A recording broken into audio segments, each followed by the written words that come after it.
So welcome everyone to season 3, episode 8 of DPF on Tap. We're going to get some ads out of the way and some sponsors. So we drink Hidden Stills. They have whiskeys, bourbons, ryes, gins, rums, vodkas. They're based out of Hershey.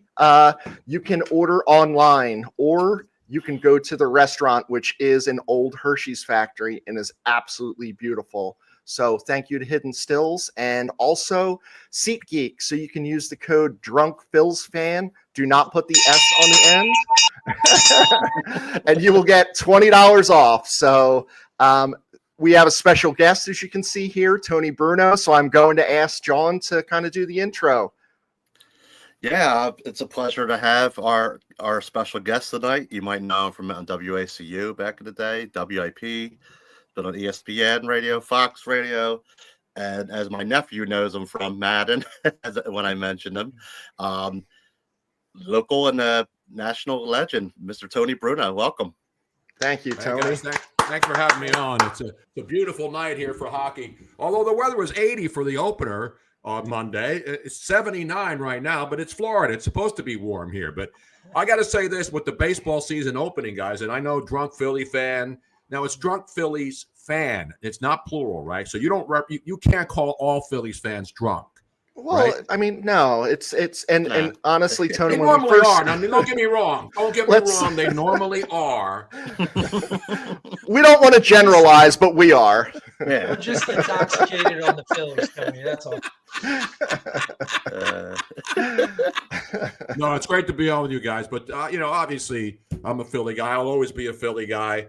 I still have a house in Philly. So when people say, "Well, you live in Florida now. What do you care?" I go back to Philly. I got my family's all up there. I don't have any family down here. I'm making new family. And Miss Robin and I are building a house because I always wanted to retire here. And I waited till my mom was no longer with us because I didn't want to leave. Although I took my mom a lot of places when I was, growing up and working in radio. I took her to LA when I was out there, and she was a good old school the greatest generation. She lived to 90, almost a couple of days before her 97th birthday. And she passed away quietly, and she had a great life and an amazing woman. But I didn't want to leave Philly and then move to Florida, when my mom was aging. And so we used to take her out. We used to take her to Tony Luke's. We used to take him to Chickies and Pete's. And she loved going out, and the fans loved her. She was Mama Bruno. And, I was proud of her, and she was proud of me. So it's great when because my dad died when I was 10, so she's one of those old school Italians who never got remarried. Imagine this. You're going your entire life. Your husband dies when he's 40. You're 39, a young widow with a boy and 2 girls, and you never marry again for the rest of your life. Imagine that happening right now. I mean, that generation will never see. That's why it's called the greatest generation. People who were born back in the 20s and 30s, amazing, amazing people. They saw so much. But then again, they saw a lot of bad things. But my mom was around at least to see, things getting better with the invention of the internet. And so she can listen to me and watch and things that she couldn't do before. When I was starting a radio, she had to get the radio and turn it on and find out where I was. Yeah. Nice. Very cool. Hey, that was very touching. So I'm going to give you the first fuck the Mets. Thanks, Andrew. Thank you, Andrew. Is that what the FTM means? Yeah. I thought that was a feminine hygiene product. That's not the same thing. Oh no, that's FDS. That's FDS. Yes. Yes. It's very close, though. They're both douches. Right on 7 o'clock. You guys got to at least send me a bottle of that bourbon. And do I get are there prizes on this show for appearing? The swag. Well, we normally give booze so you can forget about being on here, Tony. But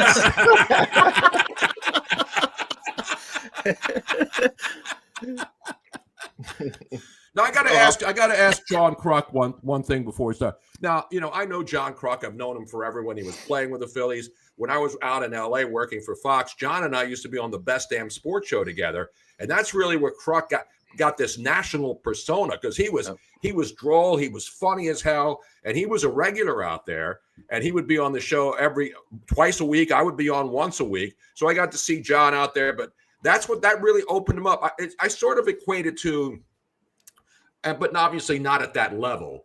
Milwaukee and the great great broadcaster Bob Uecker who recently died, and they honored him. Bob Uecker was a great player. It wasn't a great player. He was a good player. Kruk was a really good player and a great hitter. He hit good fat, but he was always a funny guy. And when he retired from baseball and started doing stuff out there at Fox Sports Net, people laughed at that show. You know, we used to have Michael Irvin and all these characters on, and Chris Rose, who was the anchor. That was a fun show. And people say, what the hell is this show? And now everybody's doing shows like that on television, but at least we were sitting around, you know, with an audience and laughing and joking. And so now you fast forward, that was 25 years ago. And now John Kruk is still going strong. He obviously doesn't like to travel. So he's so important to this Phillies broadcast team that they pretty much said, all right, John, you don't want to go here, there, or there. Whatever you want, baby, when you want it. And John loves living in Philly. He obviously comes down to Florida as well. You know, when you're in his position and you're loved and the fans love the guy, he's just perfect for the Phillies. And that's why they signed him and they got him locked in according to his terms. It's like, hey, you know what? Saquon Barkley, you want to come here? Here's the deal. John Kruk is one of the rare broadcasters now, a guy who played for a team and now is probably going to finish his career. He'll leave whenever he wants, and that's great because he's just a crazy, lovable guy. Yep.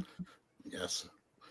He was great on our. Does show. he know? We had Does John know about your John Kruk? Because you know, when I used to work with Frank Caliendo, you know, he used to do Jim Rome and he used to do all these impersonations, and I know that Jim Rome didn't like when Frank Caliendo did the Jim Rome impersonations. Even John Madden didn't like when Frank Caliendo did John Madden. So to John Kruk, have you ever discussed calling yourself John Kruk, and does he like it or dislike it? Have you had any conversations? I think he's cut back on going. I think maybe the network had him cut back on tweeting, but he was really active a couple years ago with fans and things. And I've tweeted back and forth with him. He saw the name and he didn't mention anything, and he was fine when he came on our podcast. He was really nice. Yeah, because it was a great. time. John's a Philly thing, so how can you not like it? I mean, I know. By the way, is John still a thing? Oh, Philly, you know, people still say John. Yeah. If you hear it 10 times a day here, Tony, like definitely like, oh, that John over here. I went out with this John. I ate this John. Yeah. Well, when I hear somebody said they went out with a John, when I hear somebody said I went out with a John, I'm thinking, you know, it was a hooker. Well, you know, and so could be. It means a lot of things. it's possible. Yeah. We're not going to answer that on the grounds that it may incriminate us. By the way, we now have more Wawas here in Florida than there are in Philadelphia. All the Philly ones are closing, and there are Wawas all over the place down here. Because stealing's legal here, Tony. Yeah. You want a Sizzly? Just go and grab one. They're free at Philly every day. No, we go here. We get the Sizzlies every week. Robin and I, when I drive out to the doctor's office, that big Wawa, you get the coffee. They got everything, man. It's That's amazing awesome. how Wawa is growing. It's a shame there's no stock. You know, because back in the day, I said, you know what? If there was Wawa stock, I would have bought it. Okay. And now you look at it, and they're everywhere. And they're not a public traded company. So that's at Dunkin' Donuts was also once a publicly traded company. And I remember back in the day, I actually bought some Dunkin' Donuts stock before they became, you know, huge. I mean, they were always well known. Like Wawa's a local thing in the Philadelphia area. Now it's in many places. But Dunkin' Donuts, now Dunkin' Donuts is this behemoth, and they went private. And so I had to cash in all my stinking Dunkin' Donuts stock. I would be a millionaire right now. You would be. So we want to kick things off. I ask you a few questions here. We'll go around the horn. I just want to ask you. Hey, they're going to cancel that show. I don't want this show to get canceled. Don't call it around. Don't call it around the horn, okay? Okay. What initially inspired you to pursue a career in sports broadcasting, and how did you break into the industry? Well, you know, when I was growing up, as I mentioned before to you guys, my mom, you know, was a widow at an early age at 39. Oh, what are you popping open now? You pouring one? Is that a sound effect, or you really popping one open? Popped one. Well, that's a really that can pop was vibrating throughout the entire studio. That's awesome, man. Because I have one on tape in my sound machine, and it's nowhere near as good as that, man. That was awesome. Mike's Oh, available to exciting. guest just to kind of do that for you, Yeah. Tony. So Where's the let us pour know. though? Where you got to He do the does other pour right noises, after you too. pop it. Was that really a live cork can pop? Yeah. Mhm. Mike, did you do that? Oh wow! I did. Now what is that? Are you drinking a Frank's Black Cherry Wishniak? What are you drinking over there? It's it's an off week for me, so that's the new Dr. Pepper Blackberry. I highly recommend it. Oh, they didn't know they had the blackberry. Just Dr. came Pepper. out. I love Dr. Pepper. I don't drink much soda, but I like Dr. Pepper, no doubt about it. What was the question? I'm getting started. No, so I'm a young kid. You know, my dad's gone. I lived in South Philly, and at night I had nobody in my family that was in media, nobody in radio, nobody in TV. You know, I was I was the son of an immigrant woman who came over from Sicily in 1950. Had 3 kids with my dad. He met her in the war. She was a war bride. She came. You know, they came across. He brought my mom back. First, he was in the 82nd Airborne, so he was jumping out of airplanes during World War II.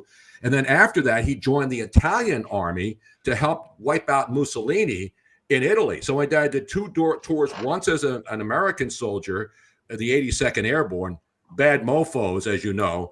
Yeah. And that, again, the greatest generation. And then also when he met my mom in Sicily, she was a war bride. I mean, Sicily, to this day, I have more relatives in Sicily than I do in the United States. So my dad married my mom, and they came to the States together, and then they raised a family in Philly. And a lot of Italians and people from all over the world came on over the boat, went past the Statue of Liberty, the old school way. So you get into the country and you become a citizen eventually, and that's the way it worked back in the day. And it still does for a lot of people, but I'm not going to get into immigration. I'm just talking about my mom came here. So when my dad died, when I was only 10 years old, of leukemia, and back in the 60s, you got leukemia, they had no way to treat it. And thank God for all the research now that now if you get leukemia or some form of it, one of those cancers, it's now treatable. But back then they didn't know what to do. They would do blood transfusions because it's too many white corpuscles versus red corpuscles. So they didn't have any way to beat it. And so a couple of weeks in the hospital at the old St. Agnes in South Philly, right off of Broad and Mifflin there where I grew up, my dad died in the hospital. And here I am, a young kid, 10 years old. My one sister was 1. My older sister was 2 years older than me. And we lose our dad, shockingly. So we had to adapt. So what I would do is at night, when everybody's asleep, I would just go down into the basement and turn the radio on and listen to all the different stations. Because, back in the day when AM radio was king, you could hear radio stations in Indiana, you could hear New York, you could hear Miami, because at night, the radio signals back in the day, when there weren't that many stations broadcasting, you can hear. So I was always fascinated listening to people talk on the radio, whether it was WOWO in Cincinnati, all these different stations you can hear. And I was fascinated by that. So I had no reason to be, but I wanted to be in radio. I said, you know what? That's what I want to do one day. I got to find out how I can get into this business. And again, I'm like 11 years old. And so, I'm a kid in the basement. I was pretending I was doing a fake radio show. Nobody was listening, but I was pretending. So I just was fascinated by broadcasting. So it didn't matter whether it was sports, news, traffic, or weather, or any of that stuff. I just was fascinated. I would call DJs. So I started calling DJs late at night and, asking them questions, and they were all nice to me. And these guys were really good at the old WFIL. You guys are too young for that. But that was like the #1 music station in Philly back in the 60s and early 70s. And I would call the DJs at night, and they were nice to me. And they'd say, listen, go to school, get your degree, blah, blah, blah, and then pursue your dreams. If this is what you want to do, if you work hard enough. So one of the DJs, the guy named Long John Wade, he opened up a broadcast school. And then he asked me to be one of the first students in it. And it was down on Chestnut Street in Center City, Philly. And so when I was out of high school, he called me and he took me to the studio at 7th and Chestnut. And what he did is he had me sit in the studio and read a Alpo dog food commercial. And he put it on tape. And it was the worst thing you ever heard. I mean, you talk about sounding like some Struans from South Philly. I sounded like a guy who could barely talk. Hey, yo, hey, Alpo dog food. Hey, yo, how you doing? So, but that's the way we talk, So one of the things I learned was diction, and back in the day, most radio people didn't have accents. Now it doesn't matter. You could sound like if you're from New York, China, anything. It was about how you sounded. So I wanted to sound, I wanted to enunciate, I wanted to sound good on the radio. And luckily I was blessed with a nice voice, but I trained myself to sound good and learn the basics of radio. So I finally got a job when I was 18 years old working overnights at some suburban radio station. And I wasn't even talking. I would just do a weather report once an hour, and the station was automated. So I just wanted to get my foot in the door at any kind of radio station. So I started out doing news and weather reports. Then I got a job at WFIL doing news overnight. And that was my first big break back in 1970. And so I started at WFIL being the overnight news guy, and Howard Eskin, of all people, was the actual board op, the guy who was running the controls in the glass right next to me. So Howard Eskin and I, which is an amazing story, was I was on Howard's podcast a couple of weeks ago. We both started at the exact same time, the exact same age, back in 1970. He was an engineer who wanted to be a sports guy. I was a guy who just wanted to be on the radio and move my way up the food chain. So that's how it started. And then from WFIL doing news, then I got a job. In New York, covering sports there. And then I got a job working for my first network, which was RKO in New York. And that's when I started meeting important people like John Madden and Don Criqui. And I would go up to New York and do weekend sports updates. And then eventually ESPN.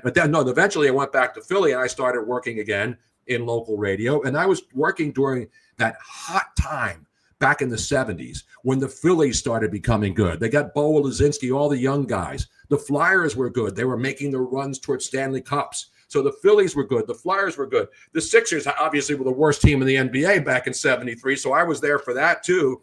But it was a great time to be a Philly sports fan and to start actually going and getting credentials to go to the Spectrum, to go to Citizens Bank Park, which was just built in 71. I remember going there and saying, wow, look at this palace. This is the greatest sports stadium ever, And that they built all those stadiums like that. So they can have multi-purpose. So the football team and the baseball team can play on concrete with bad AstroTurf on top of it all over the country. So that's how I moved my way up the food chain. I wasn't looking to be a star. I wanted to be happy and do what I wanted to do.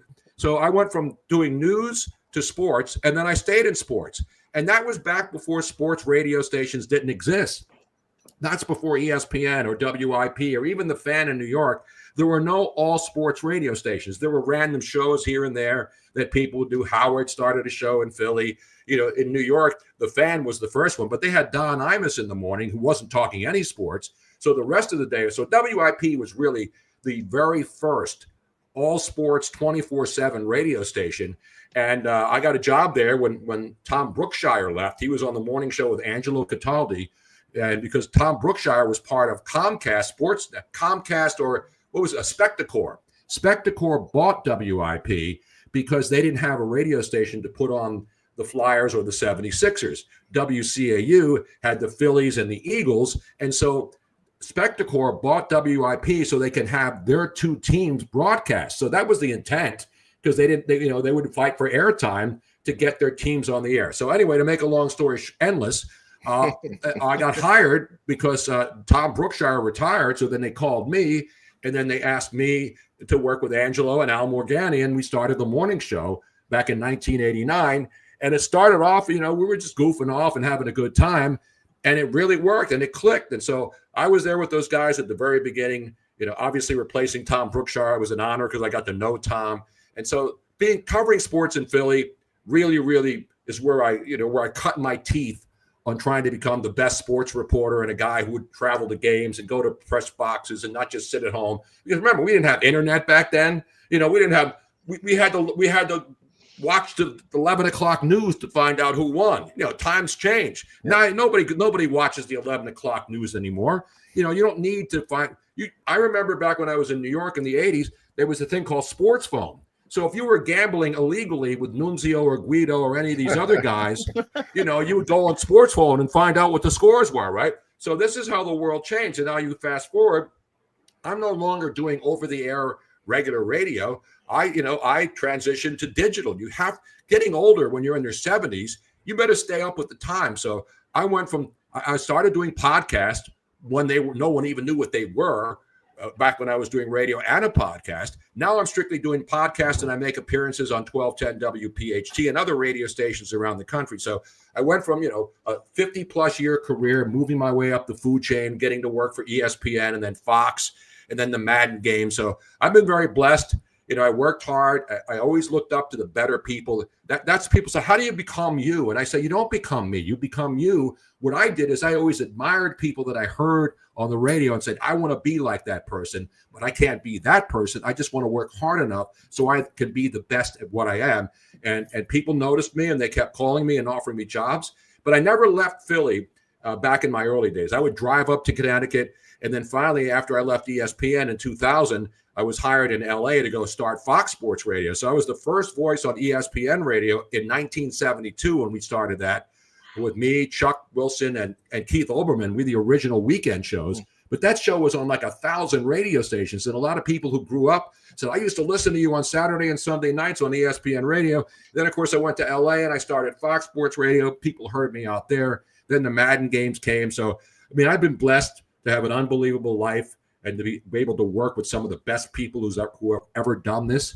And so I'm fortunate, and I've had a great career. And I still like doing this. I don't want to do it every day, but I still enjoy it. And when I don't enjoy doing this anymore, or talking about sports, or talking about anything, then I'll shut it down. But that probably will be when I die. But I don't want to be one of these guys on the radio who works until he dies.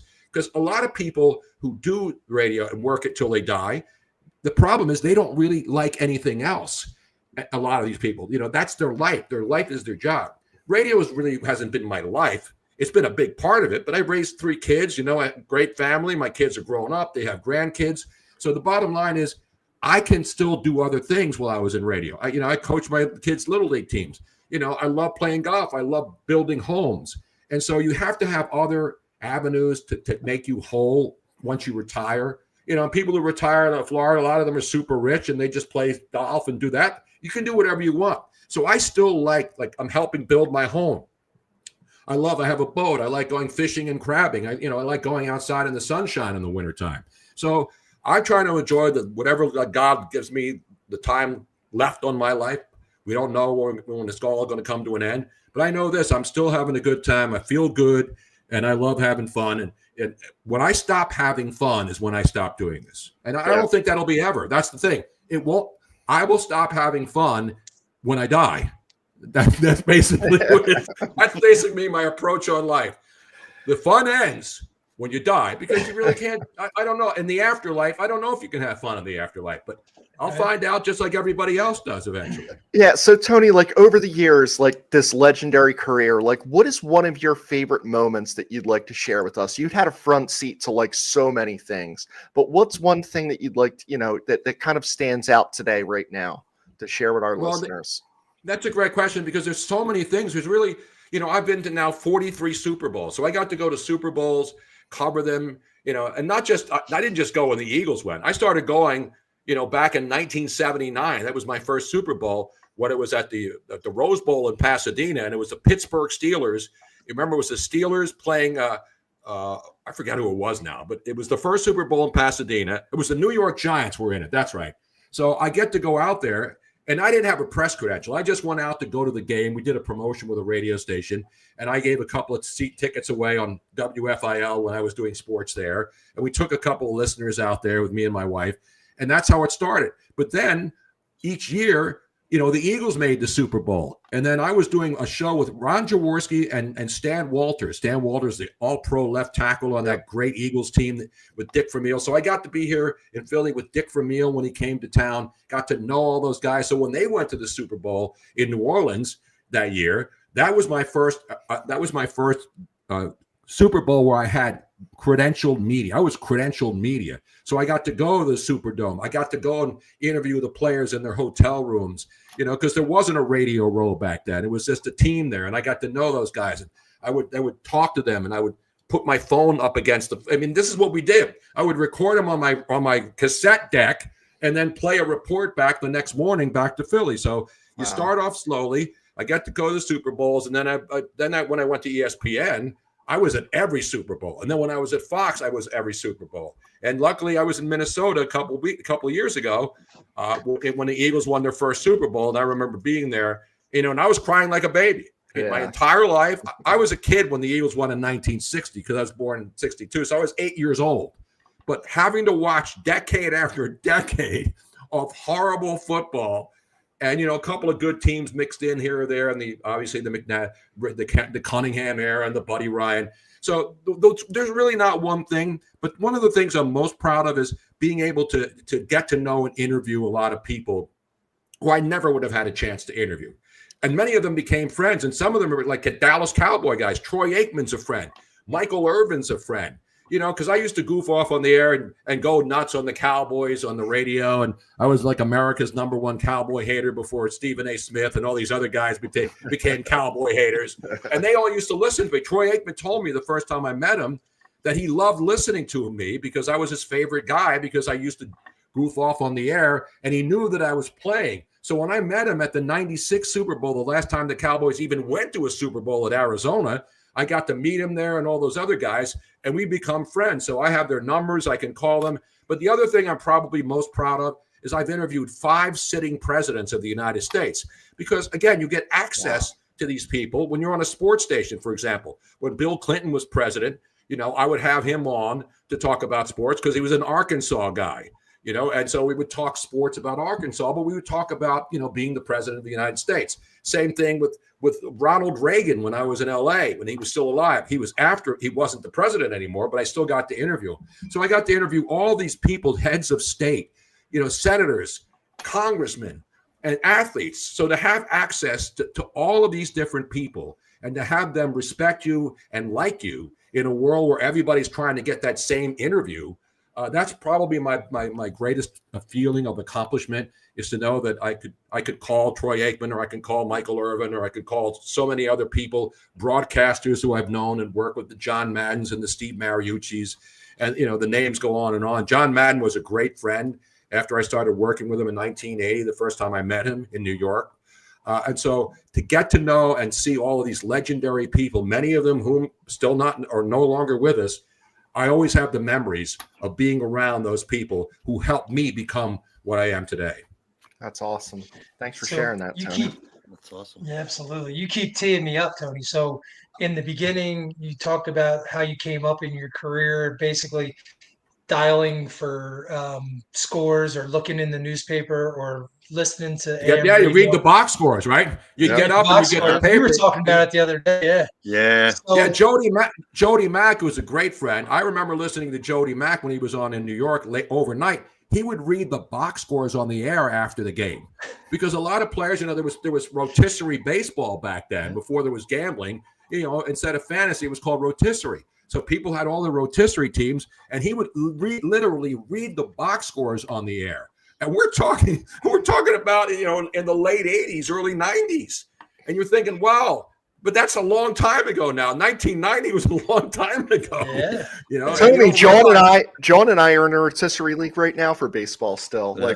I just, that everyday stuff. It's awesome. And I remember but you just back grab then, your phone. You grab your phone and it's all there right now. Yeah. Back then you used to have to pick up the paper. get the Sporting News and USA Today, and we'd have to aggregate the scores. And so it's pretty awesome. When we were at ESPN, we used to have to go to a newsstand and buy every major newspaper on Saturday morning, and then cut out all the scores and all the comments and all the all of the teams' stats and information, because the internet was just starting. And so when we would have games on ESPN, many times we would be the first voices. And one of my sayings that people love, we would be doing like baseball on Saturday night. People were tuned in and a game would end and they'd say, "It's a final now." So I would shout, "It's a final now." So everybody listening who knew of bet on the game wanted to hear what the score was. And then we would get the star of the game on live afterwards. So it's, the world of sports just keeps changing every day and getting better and better and easier for people to access whatever they want. And so I started when it was primitive.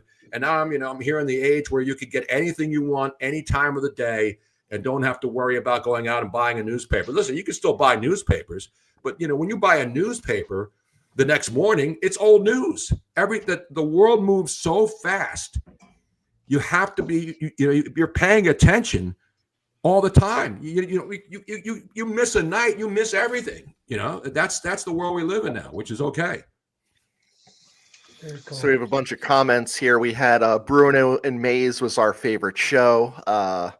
And yeah, no, I was fortunate. That's another thing locally. I mean, I mentioned Angelo and Al and, Jody Mack and all the guys at WIP and the guys at 97.5. I mean, I was a Philly guy and they were Philly stations. So that's really where I cut my teeth in Philly radio. All the other stuff that came afterwards was a result of people calling me and saying, hey, we want to have you in New York, or hey, we want to have you in Bristol, Connecticut, or in LA. So that's all. That wasn't what I was. That wasn't striving to become a big name or a big star or a celebrity. I just wanted to be good at what I did. And luckily, a lot of people heard me and they kept calling me and saying, hey, we'd like to have you here. And that's what happens in the real world. And it still happens today. The way it worked back then, I was on the air from midnight to 7 a.m. for 11 years before I got a taste of being on daytime radio.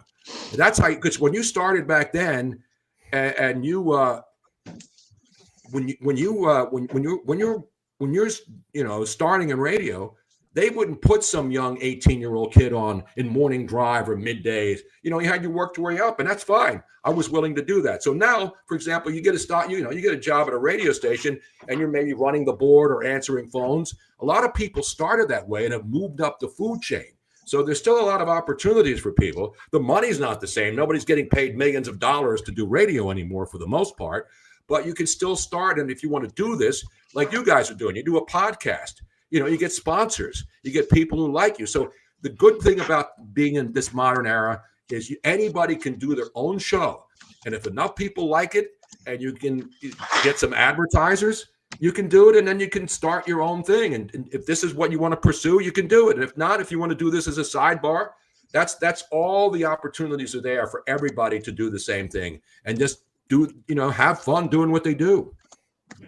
So you mentioned a lot of people you've met over the years and have become friends with and everything. What are some of the who's been the biggest influence on your broadcasting style, and what did you learn from them?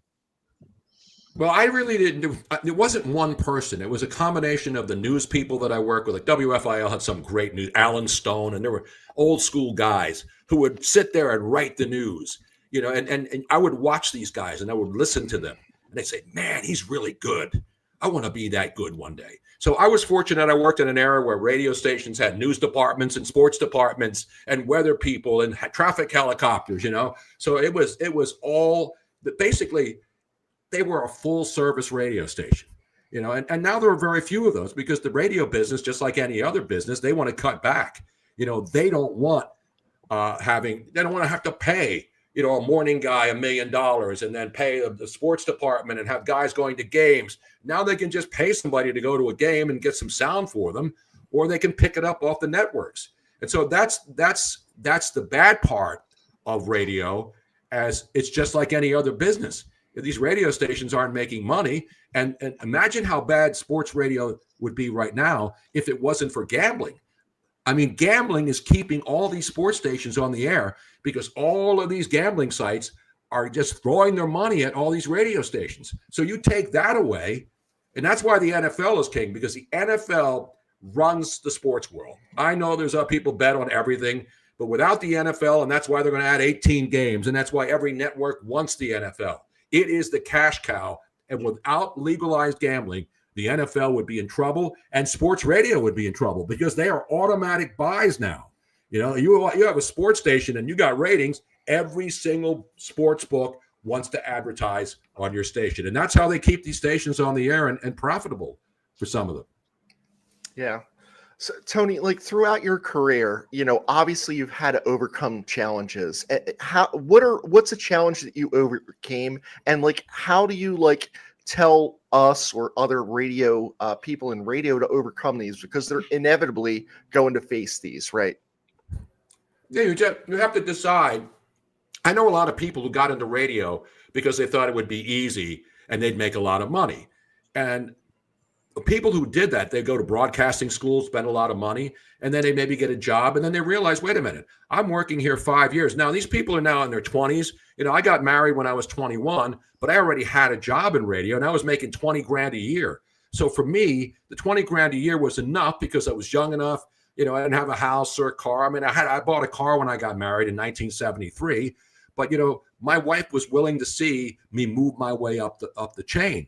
But some people say, well, I can't do that. I can't work for $25,000. There are people making $25,000 a year now just to get their foot in the door at a radio station. And in this day and age, you can't live on $25,000 a year, especially if you're married. So it's the patience that is the biggest part right now, because a lot of people want to get into this business. They get into it. They get frustrated because they're not making, I don't mean millions of dollars. I mean a livable wage where you can see growth. You can see moving up the food chain and having your own show one day. Or maybe you want to be a producer or do a TV thing. There's a lot of opportunities for men, women. It doesn't matter, what color you are, how old you are, how young you are. It's just the patience to stay with it. Now, again, I wasn't making a lot of money, but eventually I knew as I moved up the food chain that I would be able to buy a house and support my family and then, and then have a comfortable life, not millions and millions of dollars, but something that I can go home at night and say, I'm going to be able to pay for my kids' high school and their college and have a nice home in the suburbs. And that's all you really want, unless somebody gives you $20 million and then you don't really do anything you want. Yeah. Yep. Yeah. So just curious, first of all, By the way, what's the Sixers score? Do we know? they're losing. No, I'm kidding. I just wanted to see if anybody was paying attention to the 76ers going for their ninth consecutive loss against the New York Knicks, 23-52.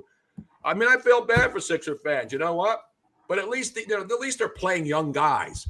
But unfortunately, most of these young guys aren't going to be around next year. Nah. That's what they say about young women. Most of these young women aren't going to be around next year. So Papa John is John's dad. He said he remembers all the old time stories, good shit, and memories. So that's your Papa, Papa John? Yeah, it's my dad. Yeah. So not to be confused with Papa John. Better ingredients, better pizza. Papa John. Papa John. Hey, if Papa John's want to come on and sponsor us, that'd be fantastic. But actually, we were wondering, with all the memories that you've had over the years, and you kind of touched on, you have a boat and that kind of thing. Is there something that you come home from work and that you like to do when you're outside of, the broadcasting industry? Well, right now I'm in my condo here in Florida. So I've been working from home studios since I was at ESPN, because when I was up there, I would have to drive up to Bristol. And when I was in LA, I would fly back from LA to Philly to see my family. So I've always had a studio in my home. This is back when it was ISDN, but people didn't know it. I would be doing my show when I was with Mike Golick when we started the ESPN radio show. Mike Golick and I were the original morning show back in 1999. And so I had a studio put in my house up Lower Granite in Montgomery County. And Mike Golick moved from Scottsdale, Arizona up to Bristol, Connecticut, and he lived there with his young family. So when I would have to do it from Philly, I would turn on my machine in my basement, and you would not know that I was in my basement in my house in Montgomery County, Pennsylvania, Lower Gwinnett.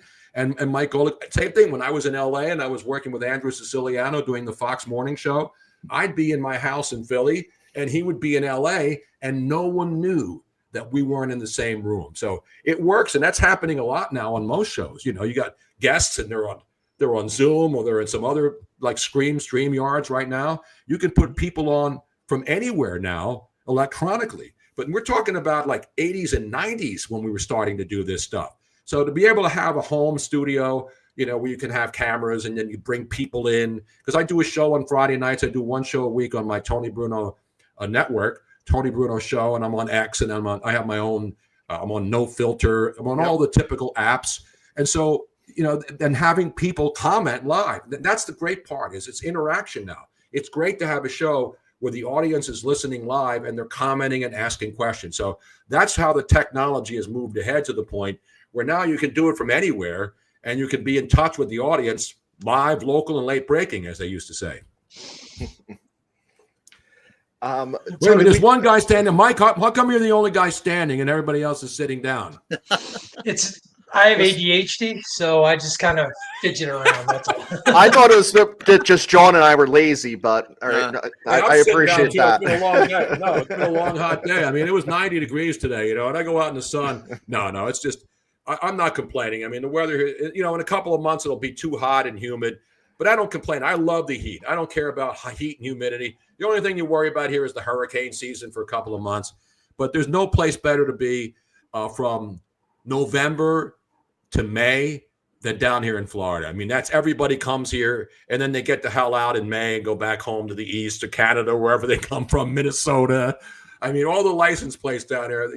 I've never seen a place that has more. I see cars from Alaska, from Hawaii. And I'm saying, how the hell do you get here from Hawaii? Is there a bridge now? No.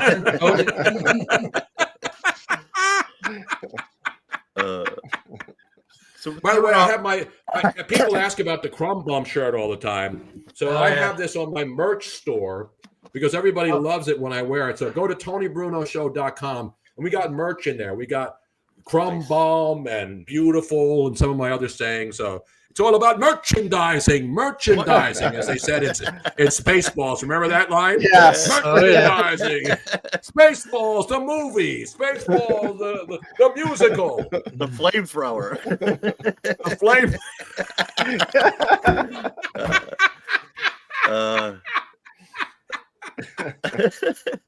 So, all right, Philly, I got to talk some Phillies a little bit. I know you guys. Yeah, let's do it. Yeah. Your thoughts now. I mean, the great thing about baseball is it doesn't matter. First night, right? The Phillies are playing. Fans are down in Washington taking over, and everybody gets antsy. And it's amazing how every single year, at every single game, it's always different. But the good thing about the Phillies, and you all know, and everybody who's watched these games knows, they get off to slow starts, but then they're finishing strong. So I don't think they haven't beaten the starting pitcher yet, right? All their wins have come in the late going. And it's unbelievable how they put it together.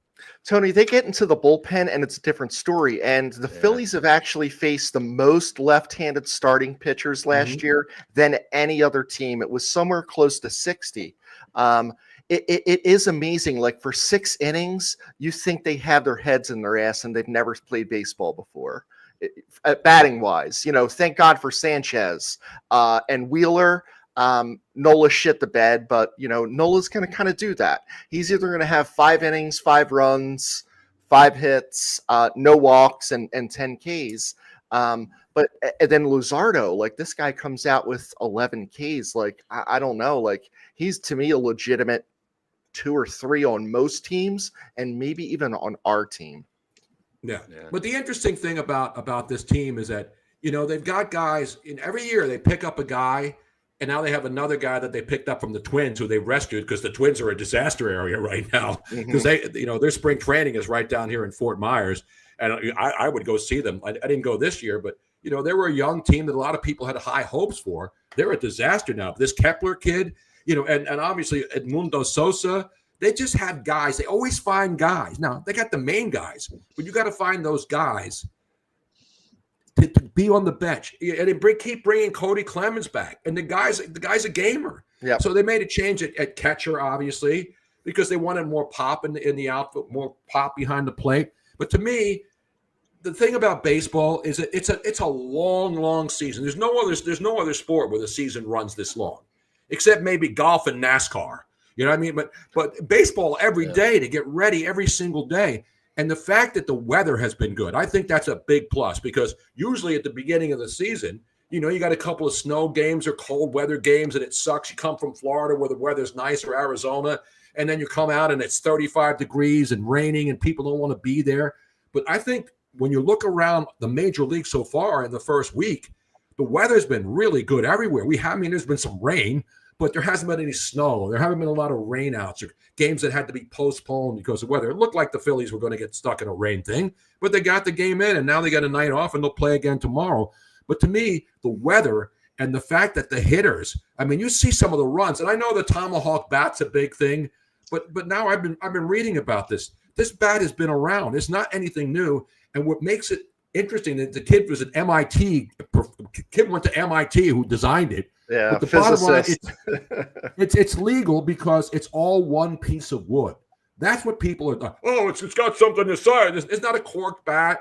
The barrel is a little different, and so but guys are just tearing the cover off the ball. And normally, the pitchers are ahead of the hitters in the early going because of the combination of the weather, the temperature.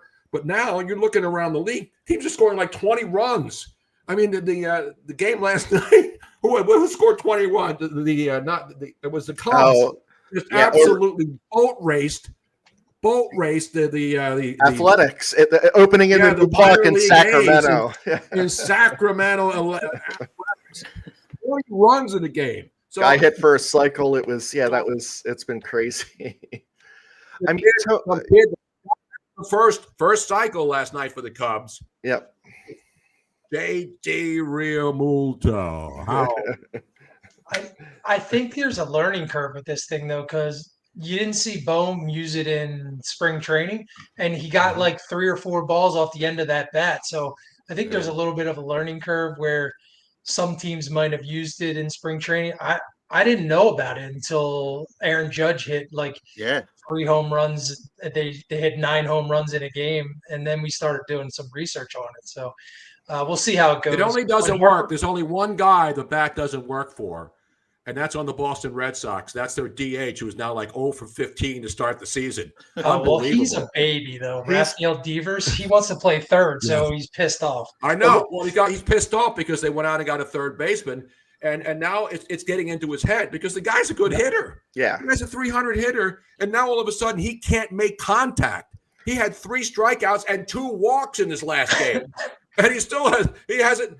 The guy's like, how many strikeouts now? He's 0 for 19 with 15 strikeouts. I mean, that's impossible to do.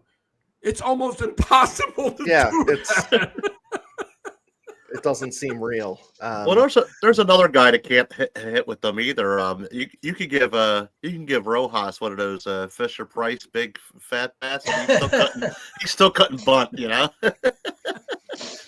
No, I mean, listen, I like this team. I know a lot of people that during the offseason when all these acquisitions are being made. I mean, look at the Dodgers. They got the Japanese pitcher that everybody wanted, and the guy goes out there. He looks lost.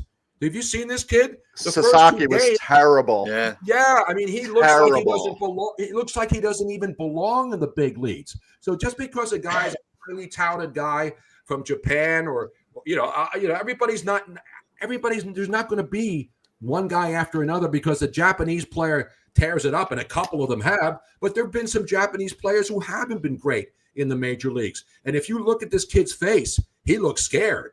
And you can't be scared, especially when you come up to the big leagues in the United States, because baseball's big in Japan. But when this kid looks lost, I don't know if you saw some of the freeze shots of his face. Yeah. This looked like he was scared. Can I say shitless? Oh, yeah, you can say. Yeah. Okay. One of the other things that so John and I went to the game yesterday, and one of the things that stood out to me was I've seen Thompson kind of not do things that we all expect, right? So he likes to do the right, left, but late in the game, when a left-handed pitcher comes in and Marsh is up, he pinch hit Turner, and I felt like that was a turning point in the game. Turner gets a walk, and I was very surprised. Sosa's next, and I was like, all right, maybe now that they brought a right-hander in, they're going to bring Clemens in. He didn't. He stuck with Sosa. So I think there was some by the book and by the feel, and I think that's something that's lost in baseball today, and Sosa hits the 2-run double. So I really felt that maybe there's some kind of change in Thompson's philosophy, that he's going to kind of make those decisions that are not only by the book and by his binder and analytics, but also the feel portion. No, I totally agree with you. That was a great move because he gets in there and hits that gapper, and that opened up the floodgates because this team was struggling again, for the first 7 innings, and then all of a sudden the floodgates open up. Listen, I don't have a problem with that, but the interesting thing is it's like when one guy, that happened last year too. One guy gets going, and then it seems to open up the floodgates, And then this team, I mean, look at Schwarber. I mean, Schwarber is a Mr. June, but the way he's come out of the gate this year, he's getting late home runs. I don't care whether the home run comes late. Now, when you're getting 3 home runs in an inning and you bust it wide open in the 7th inning and you go up 5-1, people sit on their hands and they're pissed off and they're like, oh my God, what's happening? What's wrong with this team? Well, what's wrong with them is, I don't know. I think it was Michael Vick who once said, it's not how you start, it's how you finish. And nobody's finishing better than the Phillies in the first 4 games of the season, are they? Yeah. No. Agreed. Could you imagine being the Atlanta Braves right now? And the guy Profar that you got from the Padres is now suspended for 80 games. Now, I was in Curacao a couple years ago, and those Dutch kids who play for the Curacao, which is a Dutch island in the Caribbean. This kid was amazing. He was amazing in Curacao. He came up. He was great with the San Diego Padres. Now he comes to the Braves, who are struggling like crazy, and now he's sitting down for the first 80 games. So that's what's crazy about baseball. You get a star player, he comes in, and then all of a sudden he's banned for 80 games. So the Braves right now are a mess, but it's only 5 games in. But you look at the Atlanta Braves lineup right now, they're a mess. They're a mess, and Reynaldo Lopez just went on the 15-day IL, Yep. so we're here for it. So if the Braves can keep shitting, doing terrible things, it's only positive for us. So we're loving Tony, it. that's FTB, in case you were wondering. I mean, look at the Brewers. The Brewers are off to a horrible start. The Dodgers are 6-0. The Padres are 5-0. They've all played at home. The Dodgers obviously started the season in Japan, but the Dodgers off to a great start, which is to be expected. The Padres off to a great start, all at home. The Yankees only played 3 games. They're 3-0, and they got 36 runs scored in 3 games. It's unbelievable. 15 homers. There are 13 homers, something like that. Just to expand on your attrition of the the 162 game season, Tony, these early injuries. And the Braves faced it last year. But, we got a little nagging back injury with Turner. We got JT, who fouled one on his left foot and then got a foul ball off his right foot yesterday. Haven't heard if that's going to limit him or not. And then we got Ranger. So, like your thoughts on the attrition and the early injuries to the Phillies so far. All teams go through this, as long as it's not a major thing. That's why, when a guy gets hit with a ball, or you always worry and you always wonder. I mean, the Phillies last year, they had a really good season. The problem with the Phillies was the end of the season, and that's been the problem the last couple of years, and in the playoffs especially. So, you just have to know that the Phillies are going to be in the postseason, and if they stay healthy enough. They can't, but they've lost guys. They've lost important guys over the last few years, and they still find a way to plug in holes, make the right calls, get the pitching. And you're talking about, about Aaron Nola. Aaron Nola was basically the sacrificial guy going for the sweep. And I think there was almost a feeling of, we got the first 2 on the road to start the season. I'm not saying they mailed it in, but obviously they sat a couple of guys because they were nicked up a little bit. And Aaron Nola doesn't get run support even if everybody's, hitting 500. So I don't think that they sacrificed that game, but I don't think they were as hell-bent on, let's go out here and go crazy in this finale. We want to get back home, get some rest, and then, start the season at home. So that one, again, Nola doesn't get run support. I'm not worried about Aaron Nola. I am worried about the home runs. But the bottom line is, now we'll see, because listen, they don't have a win. They don't have a win by one of this. No starter has a win yet, right? There was not been a starter with Luzardo. Luzardo, that's right. Luzardo has one, Yeah.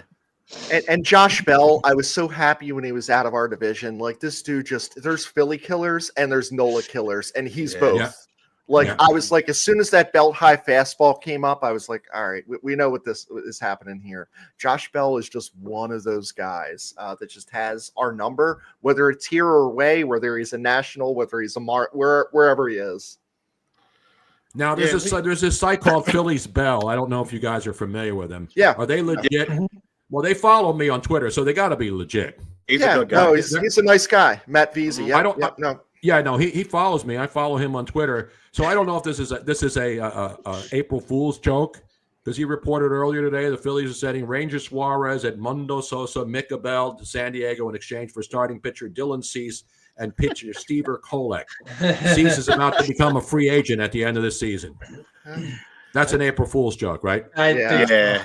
Okay. Yeah, I we saw put out a that. Phillies press release that Ruben yeah. Amara was relieved of his duties today, Tony. So Well, I mean, sometimes the teams make decisions early, but I kind of sort of thought that one was an April Fool's joke. yeah, I'm not an April Fool's joke kind of guy. I mean, I'm not. You can tell one. You can tell when it's an April Fool's joke, but nowadays you can't. yeah. And that's the bad thing is Yeah. because every day, especially on Twitter, you don't know what's real and what's not. Actually, the Babylon Bee, which is my favorite site, they have come close to being real more than the real news does when it's about everything. You know what I mean? When parody is now closer to reality than reality, you got to do double takes all the time when you're looking on social media for stuff. Yeah, fact check. We were just talking about like how we haven't really gotten to the starters. We wait until the bullpen comes in, and we're 3-1 right now. It's early, and it's in the season. And do you think the Phillies' early success is due to more of them how they're playing, or who we played, or a mixture of both? Well, I mean, they didn't play the worst teams in Bay. I mean, Colorado's not a great team, but they still got some good players. But the first series, they went to Washington in their ballpark, and they've got some. And by the way, they pitched their starting pitchers were dynamic. Yeah. So for the Phillies had to. Now the Phillies lose those games and they don't come up big down the stretch and win 2 of those 3, then people are going to start going crazy because it doesn't take much for Phillies fans to go crazy. You know what I mean? You don't have to do anything. One game, you saw it last year. One bad game, and then boom.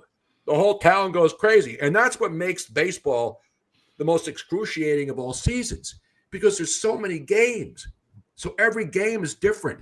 And you got to hope. And nobody's going to, you're not going to put together 20-game winning streaks or 20-game losing streaks anymore.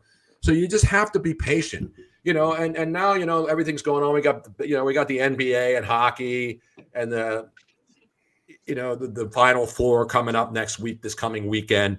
Once that's over, baseball's going to get, unless you're ready for the CFL or UFL, whatever that football thing is on the weekend, and you want to watch golf and the Masters is coming up. But for the most part, baseball season is that it's the transition. For example, the Eagles were the transition from the Super Bowl to spring training. And that's what we're lucky in Philly. You got a great Super Bowl season. Then after the season, you got all the parades and you got all the celebrations. And we had a boat parade down here in Florida for the Eagles. And then before you know it, boom, it's, the pitchers and catchers report, they're playing games. And then boom, they start the season. So Philly's been fortunate because the baseball season has taken us through from February all the way to October. And then the Eagles pick it up and then take us through hopefully into February again. So we're living in a time right now where a lot of young folks don't realize how grateful we should be because when you grow up in Philly, in my generation, you saw nothing, mostly losing from every single team for decade after decade after decade. And so just enjoy it, because we can't do anything. We can't change the players. We can't call balls and strikes. We can't, we can cry about free agents and we should have signed that guy, should have signed that guy. We don't have any control. I try to relax. Listen, I get worked up watching games too. I get pissed off and scream at the TV, but I'm not breaking my 79-inch TV. If you're going to go up there and bang a TV because somebody struck out, I know they're cheaper now, but I'm still not busting a 55-inch, side bedroom TV just so I can post it and look like an asshole on social media. You know what I mean? Tony, people wonder why we're angry. Well, yeah, it's losing. And I can remember growing up, I seriously thought that the Phillies were called the goddamn Phillies because my dad would say the goddamn Phillies. I didn't even know they were called the Phillies at first. I thought they were called the goddamn Phillies. And clearly our friend Max, who I personally blame for the loss in Game 3 at down in DC because he was there, knows that Chris is not patient person. So Yeah, we only have 2 world championships in 150 years. Right. But Tony, like Max and a couple of our guys were down there. They said it was like 50-50 or 40-60 at the the Nats Stadium with Phillies Yep. fans. It really, really got invaded. So And that I was love kind the fact that then the Nats fans go on social media and complain about the Phillies fans being there. You serious? Just be happy you have fans. Well, Right? the Sixers fans did that too when the Knicks came in here and took Yeah, over exactly. the Wells Yeah. Fargo. So That's what happens when your team's not good. And listen, the Nats aren't going to be. They're not a playoff team. no. Not yet. I mean, but the bottom line is you got to appreciate what you have. Again, we can't control it. The Nationals complaining about fans going there. That's just the way it goes. You got to pace yourself. It's a marathon, not a sprint, and all the other cliches that we use. You know what I mean? Just relax. Just relax. We need to hear this, Tony, because I'm like, man, often we'll post something because we're like very in the moment, as what's happening, and people are like, it's still early, and I don't know, is it still early when we goddamn lost the game in April and we're 1 game out in September? And I'm like, all right, you got to be patient, Chris. So this was good therapy as well. So I appreciate it, Tony. Yeah, I mean, I'm just as unhinged as most people. But I've seen, but I was unhinged when it was easy to be unhinged, when the team sucked. Because the thing about Phillies fans, and I said this to Bill Giles once when I was on at WIP, and we had him on the morning show. I said, Bill, you know what? The best thing about Phillies fans, and then he said, yeah, the best thing about Phillies fans is that when they suck, they'll let you know, and that's how we know.